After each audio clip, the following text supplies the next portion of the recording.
Choice in 2022 had documented how devastating this was, with statistical models predicting a learning deficit of as much as 2.8 years for Ugandan learners.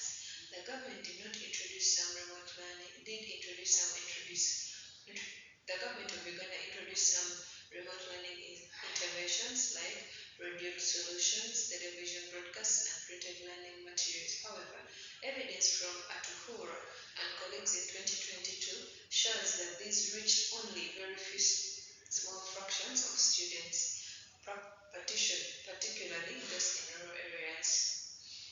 My study focuses especially in northern Uganda. The region is unique because it carries the heavy legacy of decades of armed conflict. The Lord Resistance Army insurgency devastated schools, displaced communities, and created a level of poverty and infrastructure failure that still persists today. Districts like Gulu, Lira, Kitgum, and Padero in Acholi and Lamu sub-regions continue to face severely limited access to electricity, internet, and digital services. Researchers Sophie and Crispus in 2024 confirmed that the schools in Gulu district remain critically constrained in the digital capacity. This background makes Uganda in a critical, important, and underexplored context for studying the impact of remote learning and why I chose this region as my focus. My problem statement, going on to slide 3. Moving on to the problem statement, the purpose of this study, the core problem is this. Although remote learning was promoted as a solution to keep education going during school closures, in northern Uganda, it largely failed rural learners. Students in this region face what I call compound disadvantages. They have limited or no access to digital devices. Internet connectivity is nearly absent. Electricity is unreliable. Teacher support is inadequate, and all of this is set against a backdrop of post-conflict poverty and displacement. Researchers include Dat Zabaga and colleges in 2022 and Sophie and Crispus in 2024 have documented these challenges, but there is still a significant gap. Very little empirical research has specifically examined how remote learning influences academic achievement and educational equity in northern Uganda. Without this evidence, it is very difficult for policymakers, educators, and school administrators to design effective solutions for the region. The purpose of my study is therefore clear: to examine the impact of remote learning on academic achievement and educational equity among secondary school students in rural northern Uganda, and to generate evidence that can drive meaningful change. Moving on to the research objectives, my study is guided by 5 specific objectives, which I will briefly explain. The first objective is to examine the extent of access to remote learning resources among students in northern Uganda secondary schools. Before we can understand the impact of remote learning, we need to know how many students actually have access to devices, internet, and other learning tools. Research by Chidega and colleagues in 2024 confirms that this access is deeply unequal across Uganda. The second objective is to determine the relationship between remote learning and participation and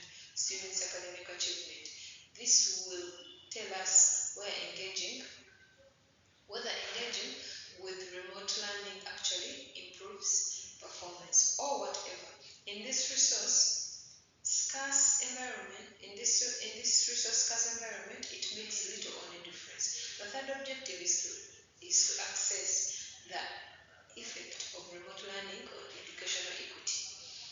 Here, I'm asking, does remote learning treat all students fairly, or it favors those who are wealthier, male or live closer to urban centers?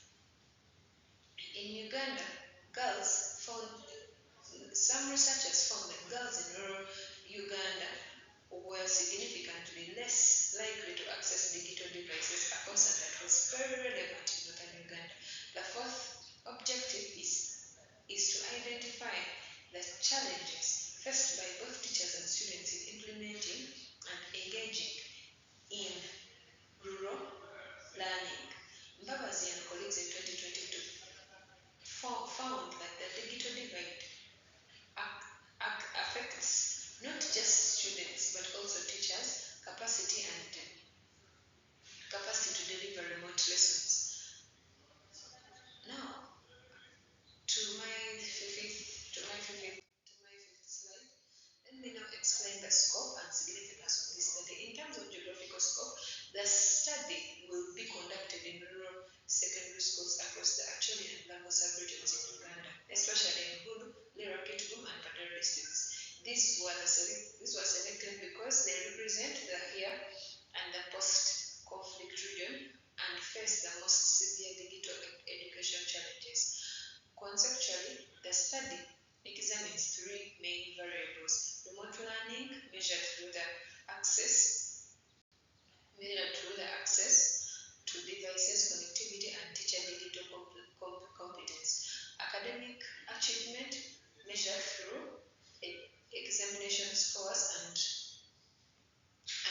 differences in access and outcomes in the cross socio-economic and gender groups. The intervening variables include the students' social economic status and post-conflict legacy, school support mechanisms, and gender and geographic disparities. In terms of significance in the school, this study matters to several groups. Policymakers will gain evidence to design equitable and digital education policies to post-conflict rural regions. I will not explain too much about it, but it is included in my research. So moving on to slide 7, my conceptual framework. This slide represents the conceptual framework that guides my entire study. Let me walk you through. The framework has three columns representing three sets of variables connected by arrows. To the left are the independent variables, to the right are the dependent variables, and in the middle are the intervening variables. Now, going to my research methodology, I will now explain how I can conduct this study. The research methodology will be mixed methods research designs, especially what is called the convergent parallel design. This means I will collect both quantitative and qualitative data at the same time, analyze them separately, and then bring the findings together during the interpretation stage. I choose this approach because numbers alone cannot fully capture the lived experiences of students and teachers in post-conflict northern Uganda. My study population will come from rural students, secondary schools in Gulu, Lira, Kitgum, and Kaduna districts. I'll work with three groups: 300 students selected through phase random sampling and ensure proportional representation across districts and class levels. 20 teachers selected through purposive sampling because I need participants with direct remote learning experience, and 10 school administrators who are selected purposively. To collect data, I will use the three instruments. Structured questionnaires will be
Self-reporting bias may occur if participants are reluctant to honestly give out what they know, and very many more. Now, in my conclusion, I now like to bring to you the presentation to a close. This research proposal represents a systematic, evidence-based firm investigating on the most pressing education challenges in Uganda and the solutions for this study. The mixed methods design I have proposed will generate robust triangled evidence drawn from students, teachers, and administrators across the Acholi and Lango region sub-regions. This evidence will be this research aims to contribute meaningfully to the commitment by ensuring that remote learning becomes a vehicle for full educational equity rather than a mechanism that depends that divide. Thank you very much for your time and attention. I'm happy